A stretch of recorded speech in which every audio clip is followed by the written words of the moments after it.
Welcome to another program of Laymen Ministries Crosstalk. We've got a title that you've already seen, and it's All Shook Up.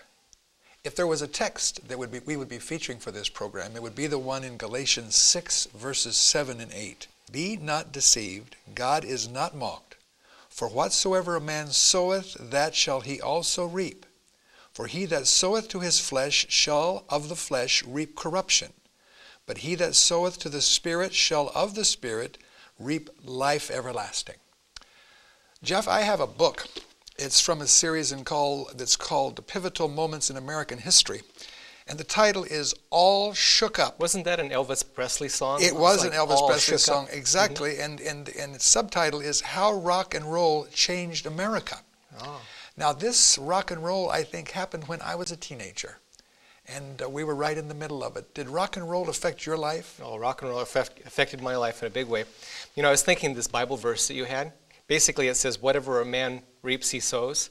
I heard a different paraphrase version of that. It says, you are what you eat, said the wise old man. And if that's true, you just might become a garbage can.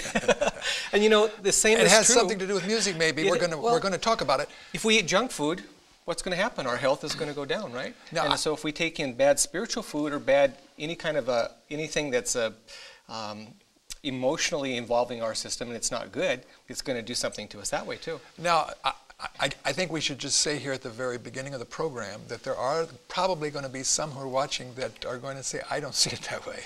I have another viewpoint. And of course, we're going to respect the viewpoints, but do this for us. Hear us out. Yeah, hear us out. Hear us out. Yeah. Dick, you were asking about my background some, and I grew up with music. I love music. Music's part of my very soul. In fact, I remember as a small child, my father was playing a Martin guitar, tapping his foot, playing old Jimmy Rogers tunes and old freight train songs and country songs, Merle Haggard, and I was a little child crawling in and out between his feet, you know, and I grew up with the tapping sound being beat into me as a small child, literally. And my whole goal when I was growing up was to be a rock and roll musician. And in fact, I started playing when I was 6 years old, playing slide steel guitar. By the time I was 12, I was becoming a very serious musician. And, you know, for a young person, it's really appealing because if you can become a rock musician, just think, you don't have to hold down a job. You're there, you got all the girls you want, Absolutely. You got drugs, alcohol, you have a good time, you can beat the system. And you're only 12. Now, wait a minute. When you said serious, a musician, and 12 years old, you were on your way to being a serious musician. I was practicing a lot. In fact, by the time I was 16 years old, I was living in a music store. Is that right? Now, is that serious or is that serious? I think that's really serious. That's playing in 5 different bands, heavy metal band, blues band, jazz band, folk band, and then a rock and roll band. Playing 5 different bands at the same time. Get up in the morning, teach music classes when I was 16 years old, teaching people how to play guitar.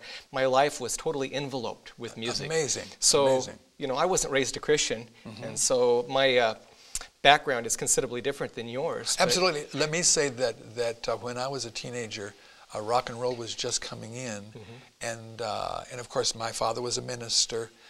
By the way, you were a PK, huh? You know when rock and roll first came in, it came across the nation. It was kind of a revolution, and I was a teenager during the 50s. Listen to this. These are kind of. What is this? A news clip from the 50s or something? Well, yes, it's right out of newspapers, and it's kind of headlines. Rock and roll called communicable disease. Boston and New Haven ban rock shows. New Jersey City orders rock and roll ban. You're kidding me. Yeah, absolutely. I never heard that aspect. It was seen as a revolution. All shook up how rock and roll changed America. Wow. But there you were. Now this would have been, what, in the 70s? A lot of people who study the culture of the United States say that there was a cultural revolution that has affected us to this day. And it started in the 60s and it started to mushroom in the 70s. It was the 70s that I was involved with it. And when I became a Christian, Satan always has some traps there. You know, I was a fairly accomplished musician when I was 17 or 18. I was playing with guys that are a lot older than me. Some of my best friends went on to play with backup bands for some big name groups that toured the United States. And by the way, I've seen some pictures. Of course, our viewers haven't seen these pictures, but I've seen pictures of you when you were a young man. I think your hair wasn't as short as it is today. No, I had hair down to my shoulders. But one of the last things that happened to me right when I was getting out of the music scene is I had an opportunity to tour with Willie Nelson. And I just realized where the whole thing was going, and I said I wasn't into it anymore, and I turned down the opportunity. Interesting. Yeah, so music has been a big part of my life. Well, now, what kind of caused you, Jeff, to kind of begin to drift away from this? You were in the middle of it. It was making you kind of at a young age, kind of a recognized person Well, in your circle? I started really understanding what was going on with music, and I understood what we were doing, and I understood what some of my friends who were playing with some of the big name bands were telling me about the industry.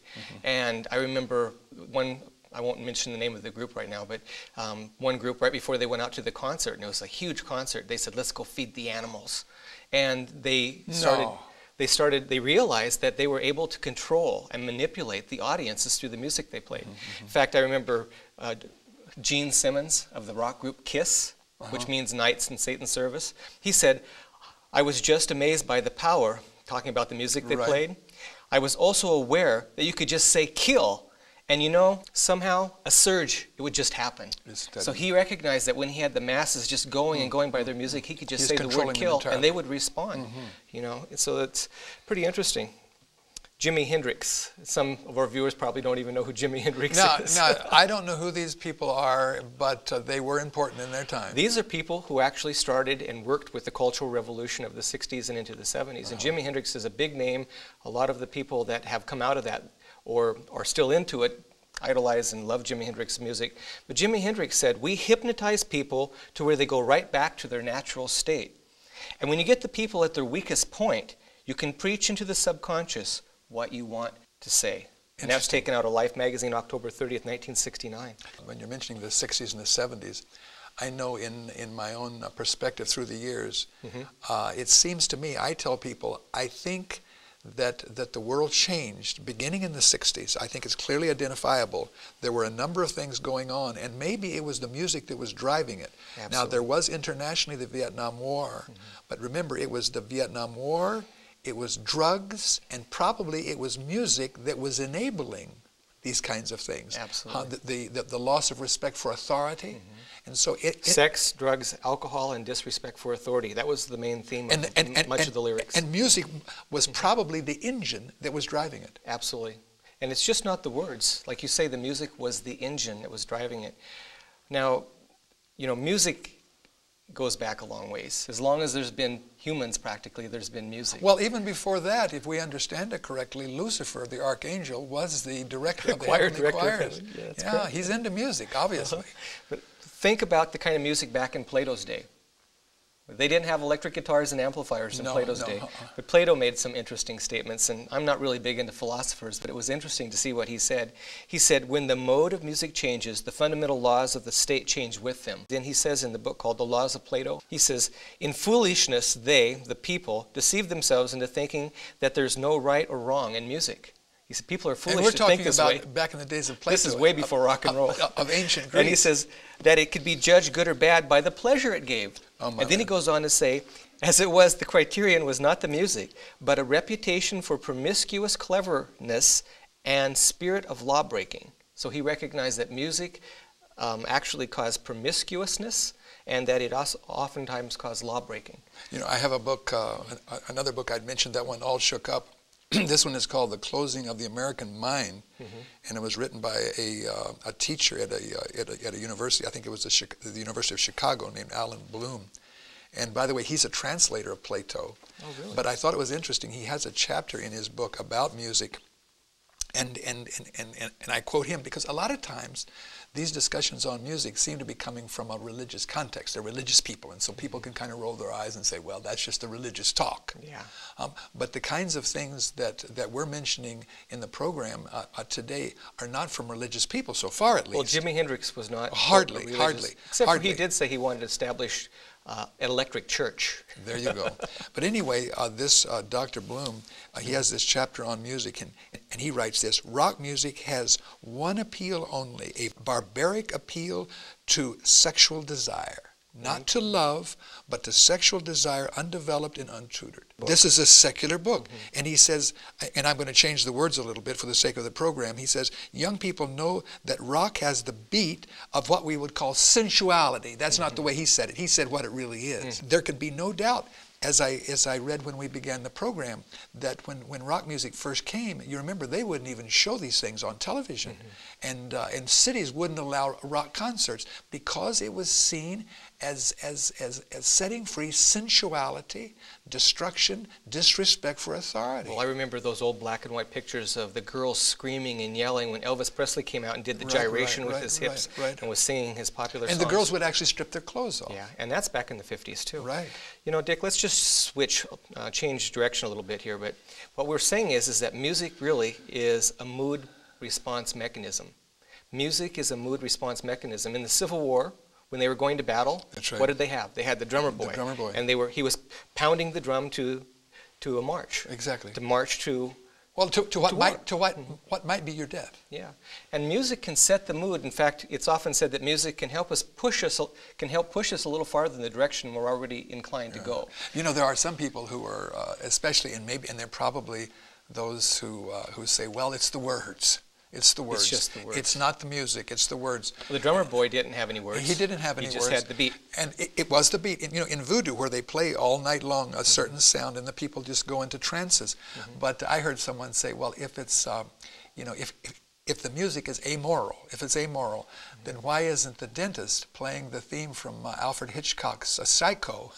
You know, in his waiting room. Can you imagine what would happen in a dentist's office if they played Psycho in the background? I bet you everybody that's in the waiting room would get up and leave. Get up and leave. You know, it's interesting. I live in Orlando, Florida, and I've noticed that in the airport, the ambient music is not rock and roll, because, you know, there are people who are afraid of flying. And if you were playing that kind of music, they'd probably say, no, I'm not going to fly. What was that you were telling me that there was some town where they were selling drugs on a particular lot? Actually, that happened in Alberta, Canada, up in the city of Edmonton. And what they did was they had a real serious problem in this one park in the central part of Edmonton where there was rampant drug dealing. And so the local business owners decided to put their money together, and they put speakers on the outside of the businesses all surrounding this park. And it was just within a matter of 1 to 2 weeks, all the drug dealers left. Just by playing the And there was a music. newspaper article that came out where the chief of police for the city of Edmonton said there was an 800% crime decrease. 800% crime decrease in the city of Edmonton in that one particular area. Just because of the fact that that music made those people intimidated, or it caused them to feel uncomfortable, and they left the area. We're going to have a lot more to say about music after the break, but you're the break man. Okay, well, you're watching Laymen Ministries Crosstalk, and we'll be back in just a moment. Laymen Ministries bookstore carries hundreds of books, Bibles, resource materials, videotapes, and audio tapes, all at discounted prices. To receive your free catalog, write or call Laymen Ministries, 414 Zapata Road, St. Mary's, Idaho, 83861, or call 1-800-245-1844. Or if you would like a free copy of our magazine, Laymen Ministry News, with exciting mission stories from around the world and theological articles written with the layman in mind, write or call Laymen Ministries, 414 Zapata Road, St. Mary's, Idaho, 83861, 1-800-245-1844. Well, Dick, we were just talking about that phenomenon that happened in the park in Edmonton, Canada, and we saw how that by just playing classical music, it made drug dealers so uncomfortable that they left the area. So we know music can set a mood, and I oftentimes remember like a situation where a wife and a husband want to have a romantic evening together, and they have a candlelit dinner. They don't put on Aerosmith, you know. They usually put on some kind of soft, classical type music or something romantic. It's got a nice, smooth sound to it. Or you go to a nice lounge where it's they're serving fine food. They play soft music. And so music can be actually a mood response mechanism. Quickly, but aerobic classes, they don't play soft classical music in aerobic classes. No. Because everybody wants to get pumped up, right? It's the rock music. You know, it's different. We react to music in different ways. Have you noticed that when we're listening to marching music, we tap our foot? How we tap our foot, or even a little baby. Now let's take a baby, maybe 2 years old, 3 years old. When he hears marching music, he'll tap his foot. But you notice when he hears rock music, he tends to sway his hips. Isn't it interesting? Yeah. I know, right when I was first becoming a Christian, I would get my acoustic guitar out, and I'd start wailing away on it, and my kids would be over there going like this. Moving their whole bodies. Yeah. It's not something about the foot. Well, you know, there's been no doubt that music has had a tremendous effect on our culture. See, here's a question I have, though, Jeff, and that is this. Here I read in this book how when rock music came along, and you remember the Beatles came and so on and so forth, there was Elvis Presley, and the whole society was kind of steeling itself. The authorities said, you know, we can't let this happen, and big things were happening. But now the music is still here. Now, my question is this. Was the culture wrong in its reaction? In other words, was this an overreaction? Was it an incorrect reaction? Or did we simply get numb? You know, when you haven't been working outside for a while, and you work out, you'll get blisters on your hands. Don't have any calluses. And because we don't have calluses. And so the body, to kind of protect itself, it gets calluses. Could it be that we've become calloused? Have we allowed that which was unacceptable to become acceptable? That which was immoral, it was immoral. Is it now moral, or don't we care anymore? These are the kinds of questions we have to ask ourselves. I think that it's so permeated society that we've just come to accept it. I was reading a book not too long ago. It's called Exploring the World of Music. It's by Ernest Brown. He's what they call ethnomusicologist. He made the statement, he says, music comes in to us at the subconscious level and has ways of transforming you. He's not talking about lyrics. He's talking about music in and of itself has a way of transforming us. It comes into our subconscious mind. And I thought that was really interesting. Have you noticed that music is like smoking? You know the expression passive smoking? That when one person is smoking, everybody's smoking. And music is that way because music is everywhere in the atmosphere. And so what's happening, the culture is putting up a kind of a music. Now we were mentioning a moment ago that there is a classical music that's ambient music. But I think if we were to go into the streets, that classical music is not ambient music. I was reading in, I think it was this book on Closing the American Mind, that the rock music is suffocating classical music. In fact, they are taking some of the classical music and turning it into rock. You know, there's some classical music that I love to listen to. It's soothing, it's relaxing, but there's some other kinds of classical music that I would not listen to because I feel it's wrong music too. And that's the melodramatic music. It's the music that was written during the period of the Renaissance that was actually trying to convey a message. And oftentimes maybe there was a murder scene and the music comes to a climax. It has a really dark sound to it. I feel that that's just as inappropriate as some of the more, quote, modern musics that we listen to. Well, you see, there's no words in that music, by the way. There's also this, what is it called, the country music? You know, somebody says, well, I like country music. I don't listen to rock and roll. I listen to country music. Country music can be pretty bad if you listen to the words. Now it has a kind of its own sound. Well, you know what you get if you play country music backwards. You get back your pickup truck, your wife, and your dog. I'm sure some of our viewers are going to really appreciate that. But you know, I've said oftentimes that because music does create a mood, that you can be working around the house and you can just be listening to this music, but unconsciously it's affecting our moods. And I use the illustration that so much of music, even of the country music, is about disappointed love and about unfaithfulness. And so you can be working around the house listening to this music, and when your spouse comes home, you can say, "What am I doing married to this person?" And I want out, and all. And you haven't really thought about that during the day. No. It's that the mind is able to do things at a level that we're not even conscious of sometimes. It can also take on a violent side because they have definitely linked, like the Columbine murders that took place with the students, many other youth murders where they've killed parents or relatives, that almost every single case they found that these kids were listening to a certain type of music. And it was music like Marilyn Manson, it was masochistic type music that had a pounding beat, and the lyrics were very demonic and were focused on self-destruction and death. And that had done something to program these kids to become so callous at a young age they would do the things like what happened at Columbine. We can't say that music was the main factor, but it was a playing factor. Well, is it a facilitator? Are we saying that music is a facilitator, or it creates, it really creates an atmosphere, going back to this illustration of creating a mood, and we use the illustration of in the dentist's office. Can you imagine what a television, spectacular would be like without music? It would be dead. You just about go to sleep. So when it's exciting music is playing. Or how about the movie's coming to the end and it's the emotional, touchy feeling part, and there was no music. Or they played some music that was funny music, how it would change the whole picture. And I think that this leads us up to something that really I have on my heart, and I know that not everybody agrees with me or with you, and that is that being that this rock music and this heavy metal music and now it gets to be rap music, that this is a genre. This represents a culture. And it's there, it's history. And so, see, I think a question that I'm trying to resolve in my mind, and I might say that I have my definite convictions, and that is, can we make a silk purse out of a sow's ear? In other words, make a what? Silk purse out of a sow's ear. Have you ever heard that before? That must be a down south expression. Well, it's probably older than you are.